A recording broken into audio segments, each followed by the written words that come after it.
Do you ever come across that one show that you kind of don't know how to interpret it, but at the same time you just kind of throw it off as something that you just got a cheap laugh out of? But not that kind of cheap laugh that you just say, that was funny for like 5 minutes. That kind of cheap laugh that you just realize is just funny because it just came out of nowhere.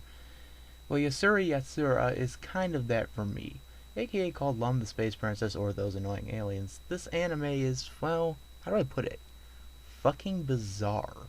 I don't mean bizarre as in just the weirdest fucking shit you could think possible. I mean bizarre as in the fact that the story and just plot itself is just odd. Okay, what's the story? A race of aliens come to Earth planning to take over, but give the world a shot at saving their lives by playing a game of, and you're not going to believe this, catch. Yup, humanity has a chance to survive by playing a game of catch. The computer randomly chooses opponents, as they end up choosing a young high school boy named Ataru to represent Earth, along with an alien girl named Lum. And, by the way, I should probably mention that she is also the princess. Ataru is told that he has 10 days to capture her and save the world, but Ataru soon finds out that this is no easy task, as every time he gets close, she introduces some new element which causes him to lose, whether it be flying, speed, and or magical powers. Yeah, that's kind of a dick move when you think about it. With the world on the brink of giving up on our young hero, his girlfriend named Shinobu tells him that if he can catch her on his last day, she'll marry him. So the last day approaches, and Ataru finally catches Lum by... And how do I put this sweetly? Ripping off her bra, exposing her breasts to the world, and while she's distracted by that, Ataru comes up from behind and grabs her horns, thus saving the Earth. What the fuck do I say to that? I mean, after I just explained that, half of you probably just went, what? And the other half just went, huh. So what you're probably saying to yourself is, that sounds interesting. Was that the entire plot? Well, yeah, kind of, but not really. Now, the idea is perfect, and it could have been stretched out for something like 10 episodes, or if it was the manga, 10 volumes. But let me get something across here. That was the first episode. Yeah, that entire plot I just explained to you was the first episode. That was the pilot.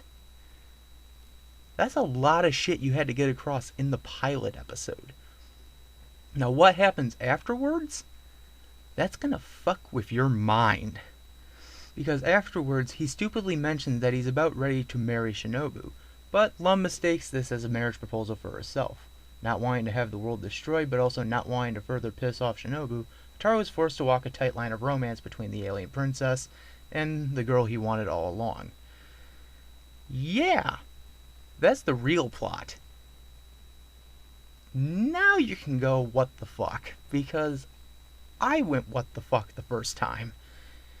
Because you'd think that the first plot would have been perfect for 10 episodes, but making that one episode is just like a giant fuck you to everyone. And the fact that they basically start up the second plot immediately afterwards just is a real kick in the nuts. Let me get across my other thoughts on this. The animation in the show is funny as hell. Yeah, it's not that crazy, but just to get something across, this is the type of style that would just make you say, it looks kind of familiar, but at the same time, it kind of looks so fucking zany. And yes, I should mention the designs. It kind of reminds me of another anime series. One that's actually later down this list. I'm not going to say what it is, but if you can kind of point it out, and if you're the expert, then you'll kind of get what I'm talking about. And yeah, that's about it. The designs are actually really nice. I love the design on Ataru. His expressions are funny as hell. He knows just when to pull the perfect expression. Lum, well, look at her. What can you say? Ramond, yeah, sure. 10, yeah, kind of an annoying character, but you kind of get across the idea. Now, this is something that I know I didn't talk about in the previous videos, but I want to talk about now, and we got to talk about it personally. The dubs. This show, you'd think with that kind of idea would have been popular over here. Well, not really that popular, okay, let's just say, well, kind of popular. Just kind of on the level of being an underground hit. Well, not really, because interestingly enough, there was only 3 dubs made for this. There was a dub made in 1984 for the British channel Channel 4, which I actually like a lot. I think it's actually the best out of the 3. And then there was one in the early 90s for America, and that one was also good. I liked the accent they decided to give to Lum. I thought that was actually pretty clever. Ataru had a pretty funny voice too. And then there was the mid 90s dub. Oh my god, what can I say to this one? Ataru sounds like fucking Ash Ketchum. I don't get it. Lum doesn't really have the accent anymore. It doesn't really make it work. I mean, what else can you say? It sucked. It really sucked. I watched 2 episodes of that dub and it sucked. So, overall, what are my experiences with this show? Well, let me put it like this. If you're someone who kind of wants to see something odd, but, well, kind of restrained, this may be the show for you.